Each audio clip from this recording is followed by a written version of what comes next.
And now let's just hop into a game. And we renown the game. And also, I have no idea what the checkpoint at 60,000 meters is, because I haven't been down there at all. But I guess we'll just see what it is. And let's just sell the gold bar along with the 2 weapons that we spawn in with, just because this will give us enough money to buy a piece of coal, ammo, and also a rifle. So let's go in here. Let's go and buy a rifle, buy some ammo. Now let's go and pick both of them up. And now we still have enough money for a piece of coal. And just like that, we're already off to a pretty good start, because we have a rifle with ammo, we have fuel, and we also have a full set of armor just since we use the ironclad class. And now we're just gonna slowly make our way to 60,000 meters. And let's go and stop right here. We don't have to worry too much about taking damage, just because since we have like twice as much health, and I mean we're already like halfway dead actually. But anyway, there we go. We killed all the bandits. We actually did almost die, so we should probably be a bit more careful. But I mean, all that matters right now is that we're still living. And luckily they were camped outside a doctor's place, so there should be like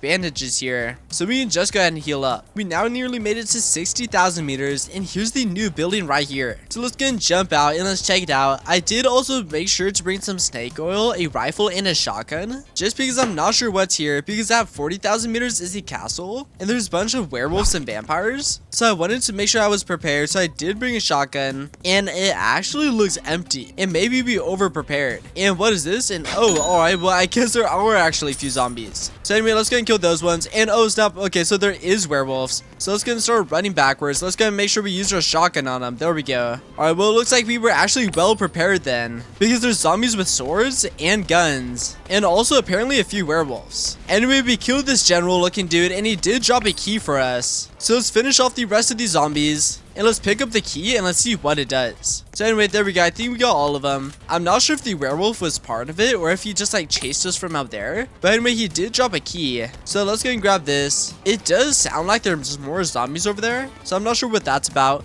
But anyway, look at this. There's all these guns right here. So let's actually go and grab all of these. I didn't even expect there to be this many weapons, and all these bandages as well. And this is just one building. The other buildings might have loot as well. But anyway, let's go and grab this key, because I'm assuming we use it to open this door. And yes, we do. Let's go. So let's see what's in here. Tons of bonds, and also the brand new cannon cart. So let's go and grab this stuff, and we'll test it out. Anyway, let's see if there's anything in these other buildings. And here's where all the noise is coming from. So for some reason, they're still firing at us, even though they're like stuck in this room. And yeah, look at that. All right, well, let's actually quickly run back. And all right, well, they are actually just chasing us out of nowhere now. All right, well, a bunch more zombies spawned, and I have no idea why. So apparently right whenever we entered that room, it just like triggered something. So then a bunch of zombies started spawning. Anyway, let's quickly back out of here, because we are getting completely demolished right now. And there we go. We killed most of them. Let's go and use some bandages as we go back for the rest. And there we go. I think we killed all of them now. Just to be careful, because I took one step in that room and it triggered like a whole new wave of zombies to spawn. And alright, well, it looks like there's nothing in there, so that was kind of a waste. And let's check this other area, and you have nothing in there as well. But anyway, let's go and try out this new cannon. So I'm hoping it's pretty good. I'm kind of assuming that it's not, but let's go and try it out. So we have our cannonballs right there, and we have our cannon itself. So I'm assuming to use this, we gotta attach it to our train.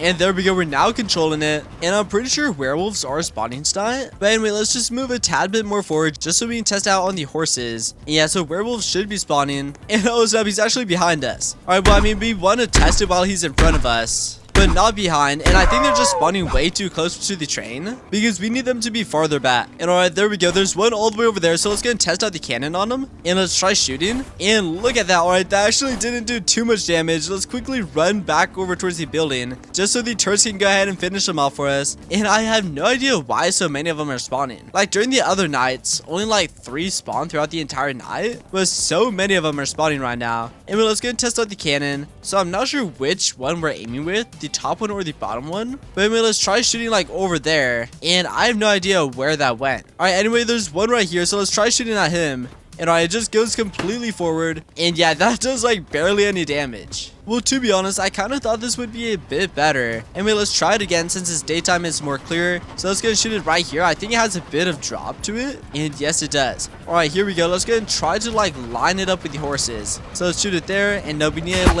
aim it a bit higher and a bit higher. So I think it's completely lined up with the horses right now, and look at that. All right, it just like demolished them just like bowling pins. So I think if you get a direct hit, it does quite a bit of damage, but if you don't, then it just doesn't do too much. Well, anyway, that checkpoint was actually pretty good. I wouldn't say it's as good as the 40,000 meter checkpoint, which is the castle, but I mean, it's still pretty good. It is pretty easy as well. It would be easier if you had more people, but I mean, you can easily defeat it solo if you have quite a bit of snake oil, because snake oil is just super good. So just get a horse, snake oil, and then you can easily defeat it solo. But anyway, besides this stuff, we also got tons of guns.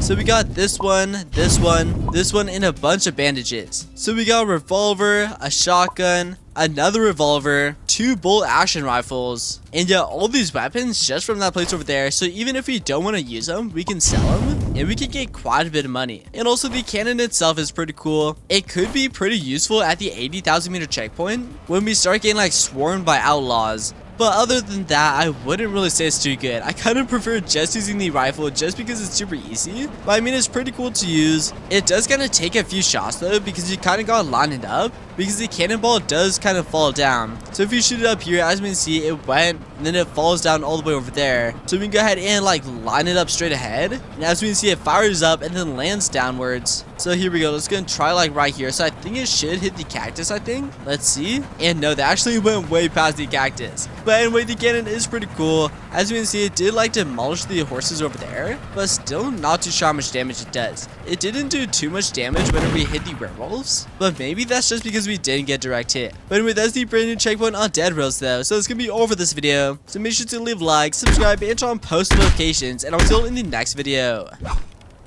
At Math Sleep, you can test drive all the best brands in bedding in one place. Going on right now, save up to $1,500 on IntelliBed, the only bed with revolutionary gel matrix technology. Plus, get 72-month no-interest financing. Save up to $1,500 on IntelliBed only at Mathis Sleep inside Mathis Home.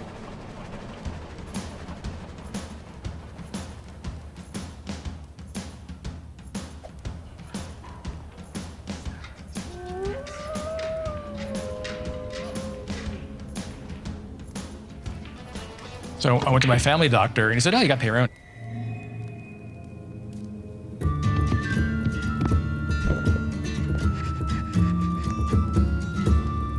The first thing the farmer notices is the smell. An earthy rot in the fields. The Irishman walks into his potato field to find the plants turning brown and wilting. He digs up a tuber and finds it slimy like a bar of soap. When he slices it open, brown mucus oozes out. The whole crop is the same. It'll be a hungry year, but he will survive. Because this isn't Ireland in the famine year of 1845. It's the United States 2 years earlier. And this man has no idea how this blight will devastate the country of his birth. But before we continue today's historical tale, we'd like to take a moment to thank our patrons over on Patreon, who not only help make all of our videos possible, but who also vote on topics we cover, like they did with this extra history complete on the Irish potato famine you're watching right now. To learn how you can vote on the shows we make, click the link below.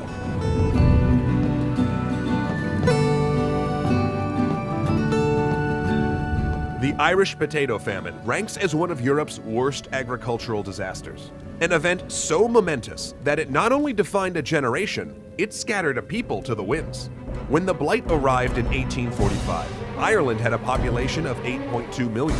Within a decade, though, a third of it was gone. Around 1.1 million died from starvation and disease, while 2 million emigrated abroad. Actually, you know what? Strike that. Emigration isn't the right word. It was flight, plain and simple, an evacuation. During the height of the famine years, when children's mouths were stained green from eating grass and dogs scavenged graveyards, people brawled on the docks for space aboard the overcrowded vessels. Most didn't even care where the ship was headed, as long as it wasn't Ireland. Yet Ireland was not the only country, or even the first, to experience the blight. The fungus responsible emerged in the United States in 1843, hitching a ride to Europe in cargo holds. Farmers attempting to strengthen European potato strains may have even accidentally imported it when they crossbred their potatoes with American stock. And strengthened by a rainy summer and carried by the wind, the fungus stormed the continent. During the summer of 1845, news of the blight filled European newspapers. Belgium had lost 87% of its potato crop, Flanders 92%, Holland lost 70%. Germany and France got off relatively light, only losing a fifth of their harvest. Rumors of starvation leaked out of Russia and Poland, while English farmers saw similar devastation. Governments prepared for a season of hunger and instability. The potato, after all, was the staple diet of Europe's emerging industrial working class. This miracle plant, imported from Peru, could produce 2 to 4 times more calories per acre than grain.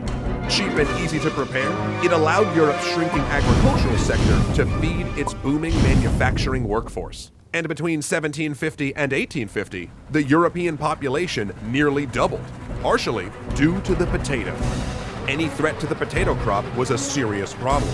In fact, these crop failures would help spur the wave of revolutions that racked Europe in 1848. But here the story of Ireland diverges, because while all these countries experienced economic hardship and social change, Ireland alone starved. The reasons for that are complicated, but they boil down to 2 factors. The first was a land system that made Ireland uniquely vulnerable to a crop failure. And the second factor was human. A group of British leaders governing from London who saw the famine relief as a vehicle for reforming the Irish economy and instructing the people's moral character. Throughout the crisis, British policymakers would make economic reform their primary objective, with saving lives as a distant secondary goal. The blight indeed was, as British politicians argued, an act of God, unstoppable and inevitable. The famine, by contrast, was the work of men. But that was still to come. In the summer of 1845, British Prime Minister Sir Robert Peel was tracking reports of blight. He worried about it striking England, of course, but he knew that if it took hold in Ireland, the result would be catastrophic. Technically, Ireland had been a part of the United Kingdom of Great Britain and Ireland since 1801, but in a practical sense, it had been the very first step in the British colonial empire. The English had ruled it directly or indirectly for centuries. In that time, the British Crown had gradually dispossessed native Irish Catholic families, confiscating their land and gifting it to English and Scots Protestants who were considered more reliably loyal, while Catholic countries sponsored a series of Irish revolts against the Protestant English, and tensions grew.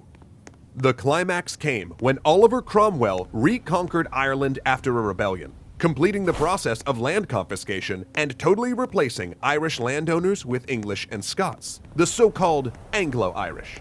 And it was bloody.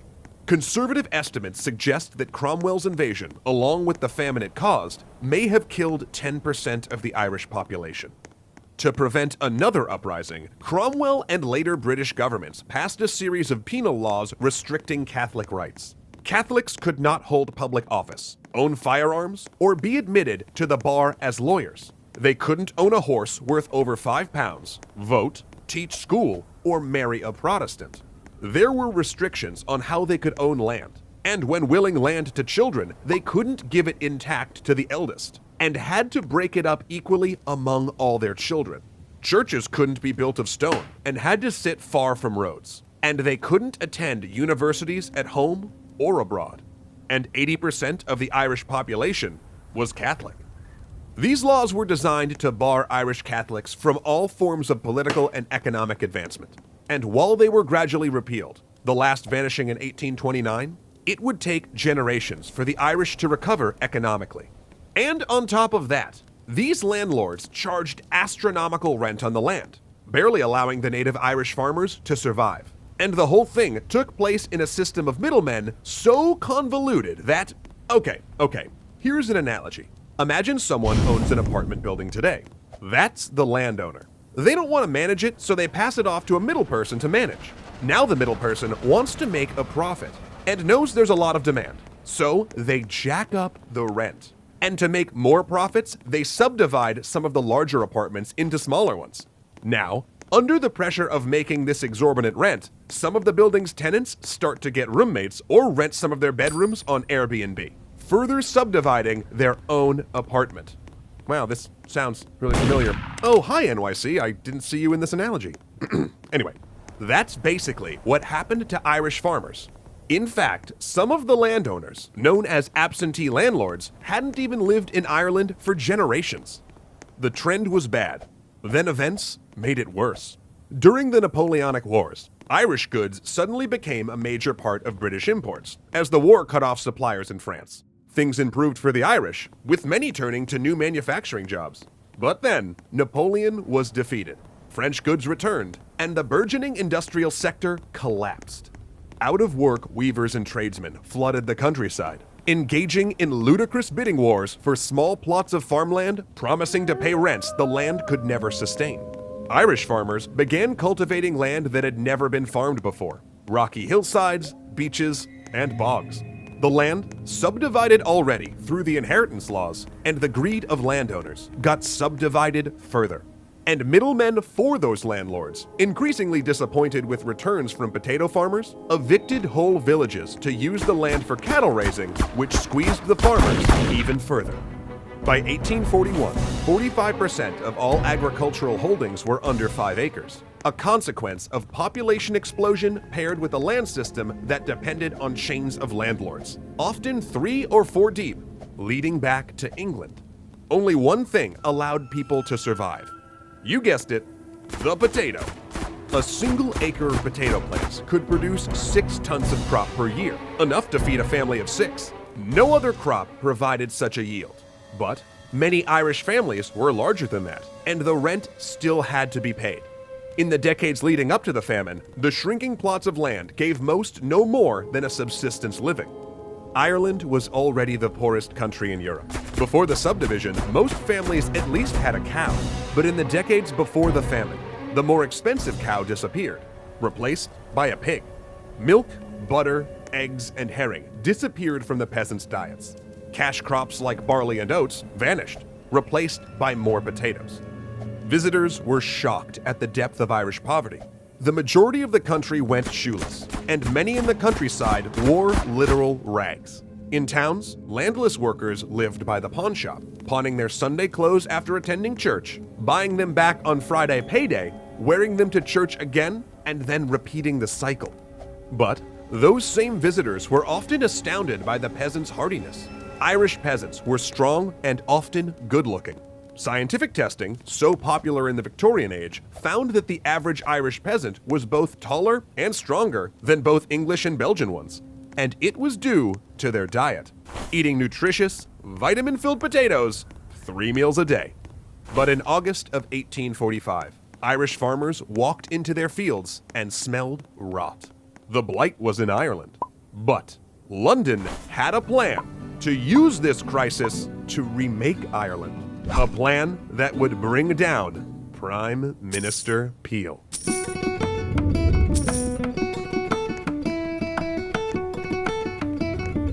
London, September 12th, 1845. The press operator runs off issues of the Gardener's Chronicle. Over 6,000 copies, fresh and ready for tomorrow. The editor bursts in, waving a piece of paper. They must stop the presses and insert a front-page notice. No, it can't wait until next week. The potato blight has reached Ireland, the notice reads. Crops around Dublin are perishing. It ends with a question. Where will Ireland be in the event of a universal potato rot? But everyone knows where it will be, in the embrace of hunger. 2 months later, the Gardener's Chronicle was in the minority when it predicted agricultural disaster. Over the past 2 months, the press sent mixed signals. Some said the potato crop was fine. Others that the blight only affected a few counties. So to get a sense of the problem, Prime Minister Robert Peel sent a scientific commission to get solid numbers. Wait, pause the history for just a second. The Prime Minister's name during the potato famine was Peel. No one else thinks that's a little funny? No, I know it's a serious story. Come on, stop looking at me like, fine, you know what, it's fine. I'm sorry. His name's Peel, though. Now, that commission was in the House of Commons, telling Parliament to expect 80% mortality in the potato crop. They'd devised methods for keeping the blight away from harvested potatoes, but these proved ineffective. The news troubled Peel. In the summer, there had been hints of crop loss, but that was nothing new. Irish potatoes were unreliable. There'd been 16 potato failures since 1800, and when crops failed, tenants couldn't pay their rent. When tenants didn't pay, landlords brought police and troops to throw them off their land. That meant riots and retaliatory livestock killings. It would also mean secret societies like the Molly Maguires and White Boys ambushing landlords and middlemen in their carriages. And those previous potato losses were only regional. This was the whole island. Instability worried Peel. A few years before, the Irish Member of Parliament, Daniel O'Connell, who had campaigned successfully against anti-Catholic laws, had set his sights on repealing the Act of Union. O'Connell's outdoor meetings had attracted 500,000 people, and the government had to threaten force to disperse them. Since then, Peel had taken a more conciliatory approach, but famine could upend everything. And the reports were bad. Now that it was November and the full harvests were coming in, the scope of the problem was becoming clear. Not even harvested potatoes were safe.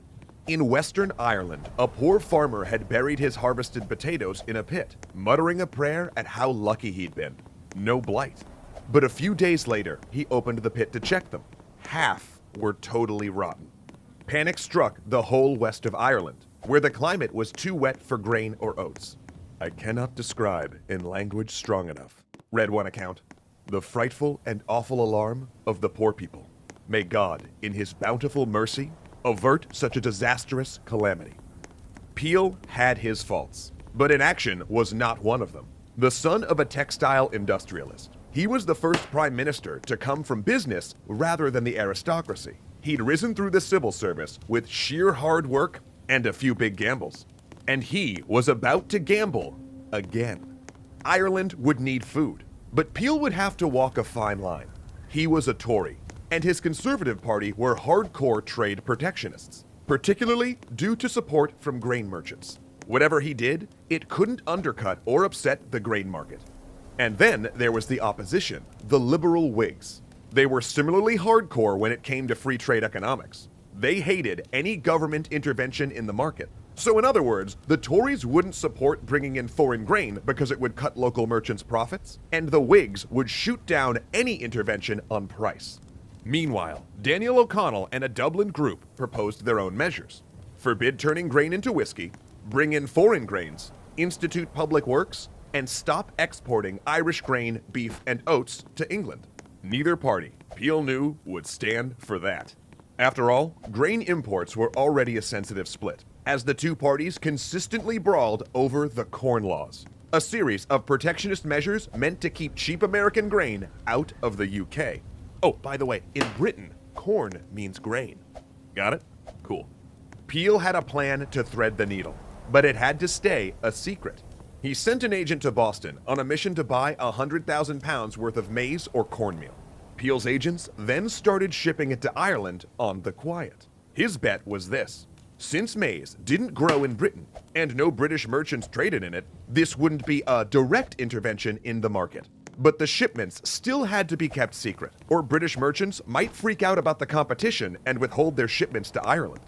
The plan wasn't to feed Ireland with cornmeal. It was that cheap cornmeal would keep food prices low. Maize would not be given away, but sold at cost to counties, and paid for by landlords who would fundraise through their own poor relief organizations. The government would then match those funds and deliver the cornmeal from regional food depots. Peel also instituted road building projects where people could earn a wage to buy the cornmeal. It would be revenue neutral. Ireland, he said, must feed Ireland. If that sounds like a convoluted bureaucratic nightmare to you, you are correct. The idea of fundraising was a particularly terrible one. It meant that the poorest counties got less food aid than the richer ones. Parish priests complained that no one in their county had anything to donate. If they could, they would have already bought food. Irish farmers ended up pawning their few possessions to buy cornmeal. Others had no choice but to sign up for the hard labor of working on the roads. There were logistical hurdles too. Irish infrastructure was dismal, with a minuscule railway network and roads that deteriorated outside major cities. Maize shipments had to navigate those rocky networks to reach rural areas. But even before that, the maize had to be ground into cornmeal, and Ireland only had 2 mills that could accomplish that. And even when people got the cornmeal, they had to learn to cook it properly, or else it made them sick. Scurvy, previously unknown due to the potato's high vitamin C content, started cropping up.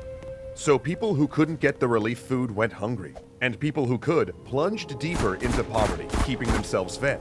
Some even subsisted on spoiled potatoes. There were food riots and a few high-profile attacks on wealthy citizens. In one county, 1,500 Irish farmers turned up, all armed, when a group of British troops arrived to enforce an eviction. But overall, there was no major rising, and no mass death. People survived. Peel, however, would not, because his maize and work programs were not the end of his plans. Though a Tory, he'd come around to the free trade views of the liberal Whigs. He disliked the Corn Laws, which kept cheap American grain off the British market, artificially inflating bread prices, and saw in the Irish crisis an opportunity to push for repeal. Now, if it helped Ireland, so much the better. But that was secondary. He would use this famine as a cudgel to beat his opponents with. He took on the Corn Laws, decrying how high tariffs contributed to starvation in Ireland. And he argued that greed, as much as blight, was starving the Irish farmer. And this was explosive. In 1845, the Corn Laws conjured up the same emotional weight that surrounds issues like healthcare and fuel taxes today.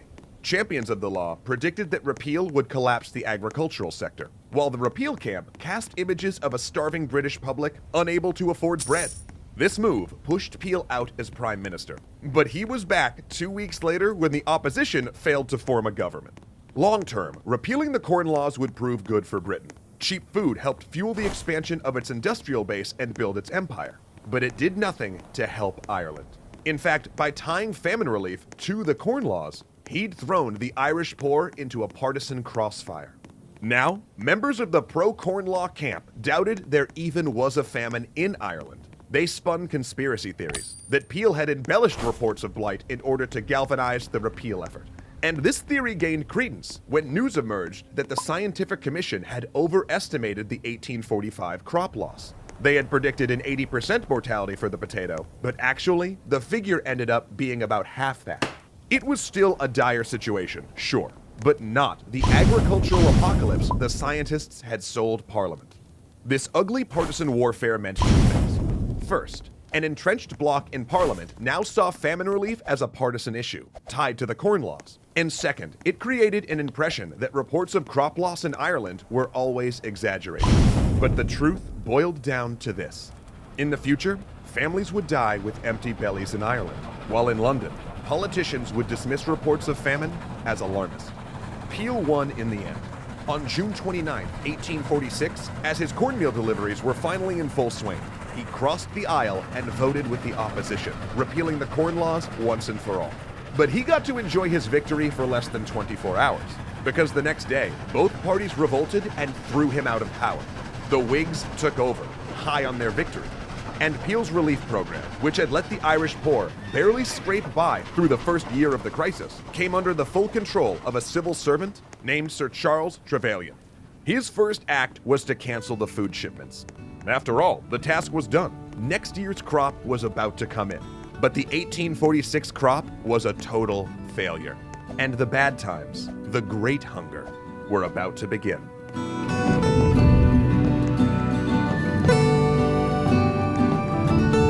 July 1846. Ireland's early summer harvest is starting to come in. Reports of blight circulate, but in the east, summer has been temperate. The hunger might be over. Lightning rends the sky. Water drops like a guillotine. An unhealthy fog blankets the land, and upon seeing it, one fisherman tells a newspaper that it's the wrath of the fairies. I knew it by the signs they were coming. And perhaps he's not far off, because a tiny, malicious organism is riding the rain. The water washes fungus spores off the infected leaves, carrying it to the ground. And under the soil, the 1846 potato crop begins to decay. In January 1846, Daniel O'Connell had stood in Parliament and warned that Peel was not doing enough to fight the famine. There are 5 million people on the verge of starvation, he warned. And I'm speaking from the depth of my conviction when I say, I believe the result of neglect will be death to an enormous amount. Now, 8 months later, Peel was gone, and the government was doing even less. Hunger began pulling Ireland apart. Mothers starved until their milk gave out and their babies died. Men who had survived on food depots and public work projects found succor in neither. Orders had been given to food depots to preserve their grain until December. It didn't matter. People arrived at the depots on foot, shoeless, having not eaten in days. Depots relented and passed out cornmeal, but their reserves were getting low. gangs of men carrying shovels marched into market towns demanding work. Food availability was not the problem. Amid the famine, bread sat in shop windows, and Irish merchants exported tons of beef, grain, and oats to England. The government refused to intervene, so, across the island, starving peasants did instead. In County Waterford, an armed militia blocked 2 barges that were transporting Irish grain for export. That done, they moved into the town, beating merchants, stealing bread, and lighting buildings afire. A unit of dragoons ordered them to disperse. When they didn't, the soldiers opened fire. 6 bodies lay in the street.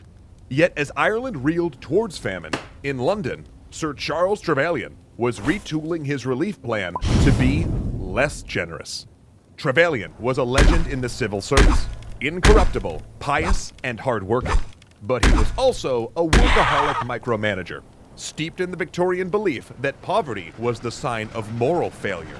To Trevelyan, the Irish problem, the fact that Ireland remained trapped in a cycle of poverty, violence, and rebellion, lay in the Irish character. They were lazy, rebellious, and took no initiative, he thought. Potato cultivation was too easy, only requiring a few months' labor a year, breeding idleness. And it was prone to failure. And when it failed, the Irish turned to government to feed them. Absent or neglectful Irish landowners shouldered little of the cost. And London feared that the Irish were becoming habitually dependent on government aid. To save Ireland, he thought, it needed modernization and agricultural reform. He dreamed of an anglicized Ireland, like the one that existed in its cities and market towns. One with English-style capitalism and a market economy, like theirs, to serve as a trade partner. He wanted to sweep out Ireland's communal village life and barter system, replacing it with a workforce that worked for wages rather than potatoes. One where they earned money to buy food. Trevelyan saw this blight not as a disaster, but a God-sent opportunity to remake Irish society. And he was determined to make the most of it, no matter how much suffering he had to inflict. Great guy. In fact, Trevelyan had studied under the economist Thomas Malthus, who argued that when a population outstripped food production, starvation and death was a natural and proper correction. When Malthus put forth the theory, he was thinking of Ireland, and Trevelyan agreed. That belief in Malthusian principles, alongside a commitment to non-intervention in the free market, would plunge Ireland deep into famine. So when Trevelyan rolled out his reformed relief plan, it was no surprise that its primary mission was not to feed the starving, but instead to protect the free market, prevent and teach economic lessons. When food depots reopened, the poor found that the cornmeal was no longer sold at cost. That, argued Trevelyan, undercut local merchants. Now it was market price. All food depots would close, except those in the West, and Trevelyan insisted that any maize purchased come from British merchants, not American ones. When the public works began again, job seekers discovered their new wages were based on performance rather than a flat daily fee, and even the highest wages couldn't feed a family. The wages themselves were supposedly funded via a tax on Irish landlords, but many landlords had little to spare, and due to multiple levels of bureaucracy meant to prevent fraud, the road crew's wages often took weeks to arrive. And finally, there would be no intervention in food prices. Laissez-faire economics would rule. High prices, Trevelyan argued, would attract food imports. But, you guessed it, they didn't. In fact, food prices had soared higher than ever. It had been a bad year for agriculture, and not just in Ireland. Crops failed across Europe. Countries scrambled to import extra food, and Trevelyan was late to refill his cornmeal. So by the time he grudgingly started looking, there was little to be had. And in Ireland, potato and cornmeal prices doubled. At government food depots, hungry people arrived from miles away, only to find the maize unaffordable. Across the island, small farmers and landless agricultural workers were plunged into immediate destitution. They surged into market towns to beg for food at depots, and they even began entering the hated workhouses, a government poor relief program best described as a prison for the poor, where they lived while performing mindless work in exchange for 2 meals a day. And workhouses were abusive and inhumane by design, so the poor would only enter as a last resort. Yet even they were over capacity. Despite the people's desperation, Landlords upped the eviction rate, calling in police and soldiers to throw families out and demolish their homes with the sledgehammer and crowbar. Tenants killed livestock in retribution, and on occasion, ambushed and murdered landlords. Evicted families wandered the roads, pitching tents in ditches. Crime rates doubled. This was the season of the gunman. And it wasn't just the small tenant farmers and landless laborers showing up at the food depots. Managers reported small landowners, 10 to 15 acre men, approaching them to request aid, fine clothes hanging off their skeletal frames. One had even walked 12 miles to an unfamiliar town rather than reveal to his neighbors that he'd gone bankrupt. Blight compounded everything. In small farms, barley rotted in the field. Usually farmers paid laborers to harvest, but they had neither money nor potatoes to offer. And as if that wasn't enough, that winter, a series of blizzards ravaged the island, snow stacking to the rooftops, entombing whole villages. Soon, the new year dawned on what would be known as Black 47. January brought a strange frenzy. Families, hollow-eyed and losing hair, stumbled to the shore to eat seaweed and oysters. They scaled 300-foot cliffs just to steal bird eggs. They could have survived off fish, but they had neither the equipment, boats, nor skill for deep water fishing. And by that time, most of the fishermen had pawned their nets for cornmeal. Armed gangs ambushed government food convoys and butchered stolen cattle to survive. By the end of January, 700,000 had turned to working on public works. These famine roads were often a waste. They started nowhere and went nowhere. Malnourished work gangs broke rocks in freezing temperatures, their shoes and coats long ago lost to the pawn shop. And they died there, in great numbers, collapsing beside the roads from exhaustion. Violence against public works managers became so pervasive that many deserted their posts, while others, laden with guilt, ended their own lives. In a famine, it's not the starvation that kills you, it's the diseases that follow. Typhus, dysentery, fever, and the famine dropsy. Peasants fleeing the countryside carried them into cities, and infection ran so rampant in workhouses, the staff began to quit. Visitors and officials reported seeing villages where the want was so extreme that families lacked the energy to even bury their dead. The Irish funeral, so embodied in the culture, disappeared piece by piece. No one wanted to gather for fear of the fevers. None could afford a coffin, and eventually, even individual graves were dispensed with. Dogs scavenged the burial fields. Amid that landscape of horror, one place stood out as particularly destitute. Skibbereen, in County Cork, became internationally famous for its deplorable conditions. Drought exacerbated the famine, and after a few months, the frantic scramble to survive had passed, leaving only a lethargic wait for the grave.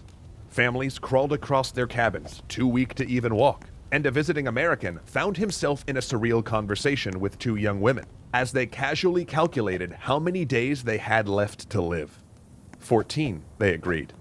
Accounts from Skibbereen made the village internationally famous, the face of the Great Hunger, and its ghoulish tales, repeated in newspapers, inspired people around the globe to raise money for famine relief. Donations came from as far away as Australia, and in the United States, even enslaved people and Native Americans raised funds for Ireland. The international outcry finally pushed Trevelyan to act. For months, he downplayed the increasingly urgent and alarming reports from his own officers on the ground, even when they'd rebelled against his policies, selling cornmeal at cost or serving free meals at workhouses. He relented. The British government would support outdoor relief, the opening of soup kitchens and free meal distribution. But it was too little, too late. Deep famine had already affected the planting season, and the next crop would be poor. Many Irish decided they only had two options: either fight for Ireland or leave it.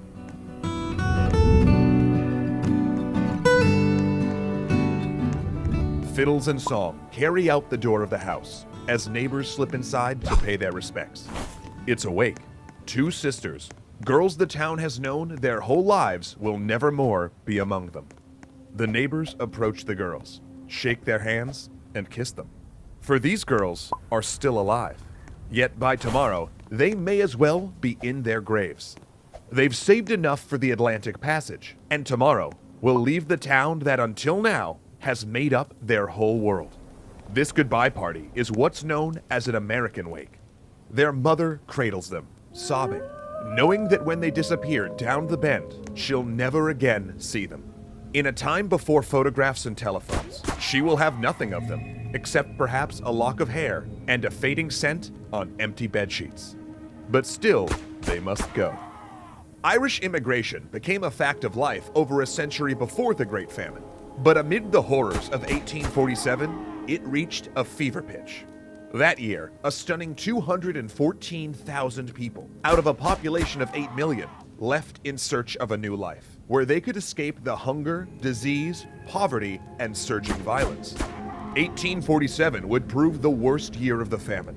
The British government had stepped up food aid, and private charities had tried to fill the need, but it was too late. Disease had taken hold, the economy collapsed, and the cities filled with starving refugees coalescing around food distribution hubs. The old bonds of Irish life, the family and communal village, were tearing apart as people sought a way out, even if it meant parting with those they loved. Irish living abroad in Canada, Australia, Britain, and the United States urged their families to come join them. Travel books began appearing in Dublin, laying out the different areas of Canada, where to settle, and how to get there. And people went. But the people who left were, by and large, not those suffering the worst of the famine. Ship passage across the Atlantic was expensive, and prices could fluctuate every hour. Generally, a ticket to the United States cost about £5, while passage to Canada cost $3. These were high sums, completely unattainable for those economically ruined or working for sustenance on the famine roads. Therefore, it was not the poorest who immigrated, but rather those who still had some means. Small farmers who could sell land and equipment, for example. Immigrants tended to come from communities that were hard hit by the famine, but not so desolated as Skibbereen or other areas in the West. There were, of course, other ways. Some landlords considered voluntary immigration the cheapest and most humane way to clear their land. One that, as a bonus, wouldn't put them under the threat of assassination in retaliation for evictions. They offered to pay a certain number of tenants to sail to Canada and found themselves inundated with applications. The truly desperate, though, found an innovative solution. They would commit a crime in front of a police officer, hoping that the sentencing judge would transport them to Australia. Actually, when a sympathetic judge moved to acquit a pair of women after one of these crimes, they just threatened to simply walk out of the courthouse and do it again. So, they got what they wanted. 7 years at a penal colony in Tasmania. But even for those lucky enough to get to a port, the danger wasn't past. Dockside con men fleeced the new arrivals, charging huge commissions for buying tickets or provisions. Some sold expired tickets, or provided ludicrous currency exchange rates. And then, a ship's departure might even be delayed, forcing prospective travelers to rent rooms they couldn't afford. As a result, many who made it to the port of Liverpool found themselves unable to afford passage and melted into the city's underclass. And all of this for space on a ship not meant to carry passengers. For the ships that plied the routes from Canada to Ireland were actually cargo vessels. They'd arrived in Cork or Liverpool, discharged their holds full of timber, and were hastily refit to carry Irish immigrants on the return voyage. And outdated British passenger laws mandated only 10 feet of space per passenger and 7 pounds of bread per week. The government knew these deficiencies were dangerous, but they wanted to encourage settlement in Canada. Tighter regulations would raise ticket prices, making Canada less attractive in comparison with the United States. The vessels on the Canada route quickly gained a dark nickname: coffin ships. The diseases festering in Ireland hitchhiked aboard, ravaging the passengers in the unventilated decks. Ship's crews, fearing disease, might keep the passengers as virtual prisoners below decks, and even refuse to collect the dead. One ship, the Agnes, left Liverpool with 427 Irish passengers. It arrived in Quebec with 150. That was extreme. But in the 1847 sailing season, it was not unusual for between 15 and 20% of Irish immigrants to die during the crossing. Those that survived languished on quarantine islands, unable to set foot ashore, while the disease spread further in the tent cities. Conditions were so bad that the Bishop of Quebec sent a letter to the Catholic Church in Ireland begging them to preach against immigration. Yet, they came anyway, and they made it. Thousands of Irish settled in Canada, with others walking south towards the border and crossing into the United States. Down the East Coast, things were no better, despite the higher ticket prices. It had taken many Irish refugees all they had in order to afford passage to the United States, and few had the funds to move inland once they reached a port. So people who had dreamt of farming in the West ended up clustering in cities like Boston, Philadelphia, and New York. And though generations of Irish immigrants had arrived before the so-called famine Irish, the newly arrived often found that their predecessors did not welcome them. Those earlier waves of immigrants skewed wealthier and Protestant, and old sectarian tensions continued to simmer in the New World. Canadian cities in particular were known for brawls and riots around sensitive dates, like St. Patrick's Day and the anniversary of the Battle of the Boyne. And in both Canada and the United States, Irish immigrants, mostly Protestant, began referring to themselves as Ulster Irish, or Scots Irish, to differentiate themselves from the new underclass. In America, nativist societies sprang up, pressuring the government to cut immigration and contain the new Irish immigrants that they considered both racially inferior and religiously subversive. A fringe political organization called the American Party, widely known as the Know Nothing movement, arose to oppose immigration. And spinning conspiracy theories about Catholic plots to take over the United States, nativist groups formed criminal gangs like the Bowery Boys that harassed immigrants. Doctors, hard air quotes there, measured the heads and faces of incoming Irish immigrants, using pseudoscience to declare them racially inferior. Newspapers breathlessly reported on the crime, hopelessness, and squalor of New York's largely Irish-American Five Points neighborhood, making it America's most famous slum. And look, the Five Points was horrible. Stately hotels became crowded tenements, their hall floors sitting uncleaned for so long that trash hardened and became part of the floor.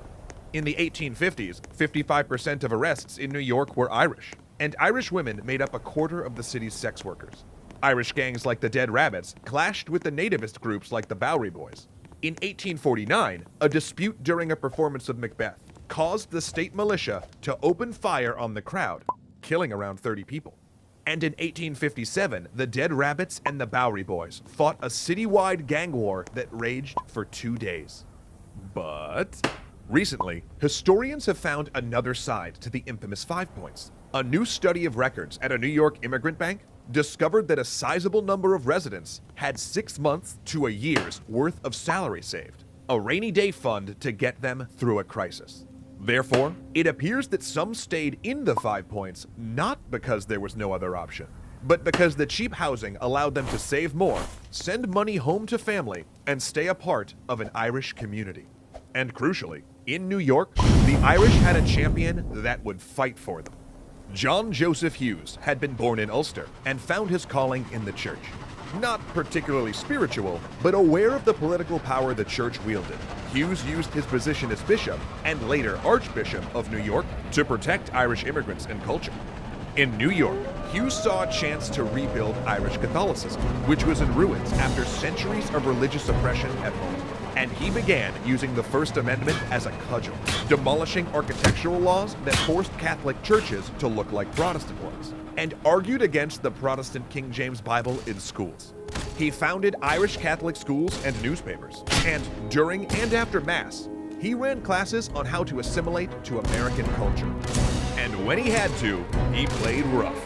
In 1844, a nativist rally in Philadelphia turned into a riot, with nativists flooding out to meet immigrants and burn Catholic churches. Shortly afterward, the nativists scheduled a rally in New York. Hughes visited the mayor and delivered a clear message. If one Catholic church was touched, the Irish were prepared to burn New York